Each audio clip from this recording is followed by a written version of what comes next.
जनवरी की सर्द रात अरवल जिले के शंकर बिगहा गांव में चारों ओर सन्नाटा पसरा था।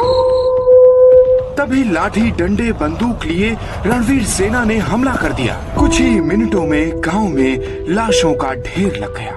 किसी का पूरा परिवार खत्म हो गया तो किसी के 1 साल के बच्चे को भी नहीं छोड़ा गया। दैनिक भास्कर की सीरीज नरसंहार में कहानी शंकर बिगहा नरसंहार की, जहां 16 दिनों में 2 गांव के 34 दलितों को मौत के घाट उतार दिया गया।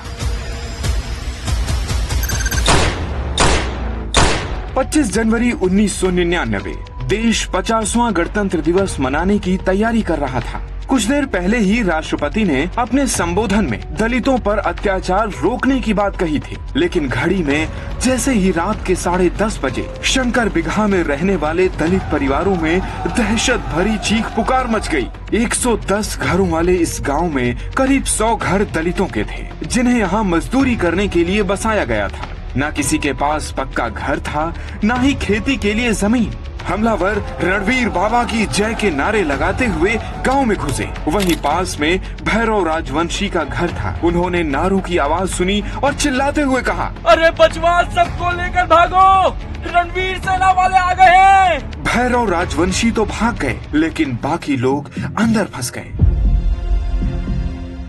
हमलावरों ने घर में घुसकर पहले भैरव राजवंशी की पत्नी के पैरों में गोली मारी और कहा, तुम सब एमसीसी वालों का सपोर्टर है ना?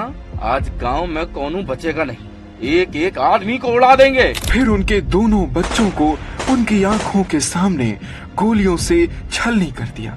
आगे बरामदे में जागरण चल रहा था। 10-15 लोग नाच गा रहे थे। 40-50 हमलावरों ने बरामदे को चारों तरफ से घेर लिया। कुछ ही मिनटों में बरामदे में 10 लाशें बिछ गईं।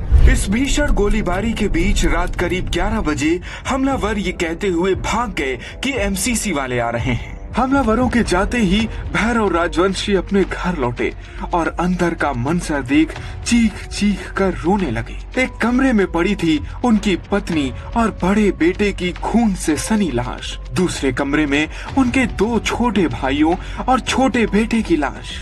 रात 2 बजे जहानाबाद एसपी और एएसपी गांव पहुंचे। एसपी ने घर घर जाकर देखा तो 23 लाशें मिली, जिनमें 5 महिलाओं और 7 बच्चों की लाशें थीं। सीनियर जर्नलिस्ट रमाशंकर मिश्रा के मुताबिक किसी की आंखें निकाल ली गई थी तो किसी के हाथ कटे हुए थे। शंकर बिगहा नरसंहार को 1998 के चौरम कांड का बदला कहा गया, जिसमें 10 सवर्णों की हत्या कर दी गई थी और आरोप माओवादियों के संगठन एमसीसी पर लगा था। रणवीर सेना का मानना था कि शंकर बिगहा गांव के लोगों ने ही चौरम कांड में माओवादियों की मदद की थी। उस समय अटल बिहारी वाजपेयी प्रधानमंत्री थे और राबड़ी देवी बिहार की मुख्यमंत्री। सुबह लालू यादव और राबड़ी देवी पुलिस अधिकारियों के साथ शंकर बिगहा गांव पहुंचे, जहां भीड़ ने उनका विरोध किया। लालू ने पूरा वीडियो देखने के लिए डाउनलोड करें दैनिक भास्कर ऐप।